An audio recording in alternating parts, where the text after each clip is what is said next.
Ուկրաինայի հարցով Ռուսաստանի նախագահի հետ 4.5 ժամ ծանր զրույցից հետո Միացյալ Նահանգների հատուկ բանագնացը եզրակացրել է, որ խաղաղության հասնելու միակ տարբերակը ուկրաինական 4 շրջանները՝ Դոնեցկը, Լուգանսկը, Խերսոնն ու Զապորոժիեն Ռուսաստանի մաս ճանաչելն է։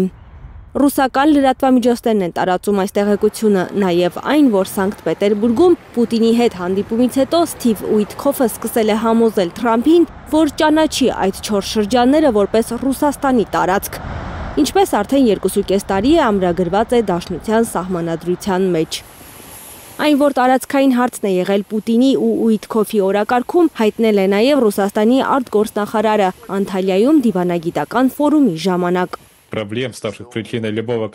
Հակամարտության միակ լուծումը դրա հիմնական պատճառների վերացումն է։ Թրամփի հատուկ բանագնաց Ուիտքոֆը խոստովանել է Ուկրաինայում կայուն խաղաղության հասնելու համար անհրաժեշտ է լուծել տարածքային հարցը։ Մոսկվայում կառուցողական են համարում երեկվա քննարկումը, իսկ Սպիտակ տանը ոչ բոլորն են համաձայն ԱՄՆ հատուկ բանագնաց Ուիտքոֆի հետ։ Պոլիտիկոն գրում է, որ Ուկրաինայի ու Ռուսաստանի հարցերով Թրամփի հատուկ ներկայացուցիչ Քիթ Քելլոգը Թրամփին զգուշացրել է, թե Ուկրաինան երբեք չի համաձայնի Ռուսաստանին զիջել 4 շրջանները։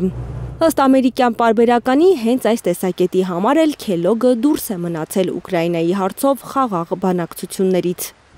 Թե ինչ է մտածում անձամբ Թրամփը դեռ պարզ չէ,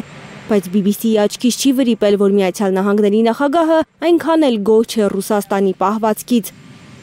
Ուիտքոֆի ու Պուտինի հանդիպման ժամանակ Միացյալ Նահանգների նախագահը քննադատող մի գրառում էր արել, պահանջելով, որ Ռուսաստանը դադարեցնի հարձակումները Ուկրաինայում։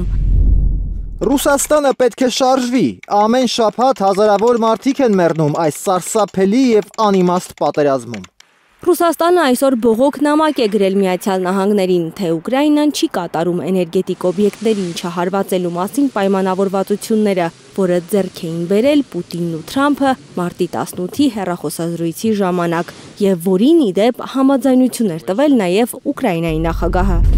Այդ տվյալները փոխանցում ենք Վաշինգտոնին որպես նախաձեռնության համահեղինակ, ցույց տալու, որ Կիևը չունի հետագայում խաղաղության շուրջ բանակցություններ վարելու ցանկություն։